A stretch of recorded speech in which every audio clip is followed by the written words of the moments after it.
رب العالمین والصلاة والسلام علی سید الانبیاء والمرسلین نبینا محمد وعلی آلہ وصحبہ اجمعین اما بعد اعوذ باللہ من الشیطان الرجیم بسم اللہ الرحمن الرحیم وان ھذا صراطی مستقیما فاتبعوه ولا تتبعوا السبل فتفرق بکم عن سبیلہ ذلکم وصاکم بہ لعلکم تتقون۔ محترم سامعین کرام، آج کے اس اجلاس عام میں مجھے جس عنوان پر لبکشائی کرنا ہے وہ ہے عصر حاضر کی جدید خارجیت۔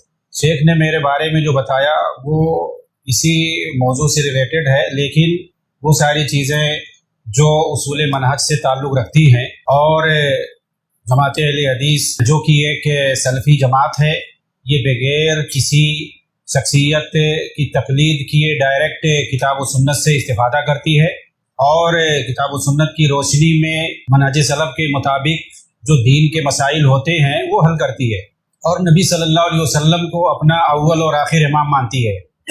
اسی لیے جو اس منہج سے دور ہیں وہ اپنے اپنے فرقے، اپنے اپنے اماموں، اپنے اپنے پیروں اور مرشدوں کو بچانے کے لیے اور اپنی 1.5 اینٹ کی جماعت کی حفاظت کے لیے وہ اس جماعت پر تنقیدیں کرتے ہیں اور سوالات اٹھاتے ہیں، پروپیگنڈا کرتے ہیں، جھوٹی باتیں نشر کرتے ہیں۔ تو ظاہر سی بات ہے جو جماعت جس کا جو ہے منہج اور جس کا مصدر بالکل واضح ہے، صاف اور شفاف ہے، تو اس جماعت کا ہر بچہ جو ہے جواب دے سکتا ہے، جو بھی پڑھا لکھا ہے، تھوڑی بہت جس کو تعلیم ہے، جو مدرسے میں داخل ہوتے ہی عقیدہ، توحید اور منہج اور قرآن اور حدیث ساری باتیں پڑھنا شروع کر دیتا ہے، تو اپنی جماعت کے ہر لوگ جو ہے ان لوگوں کا جواب دے سکتے ہیں خاص طور سے۔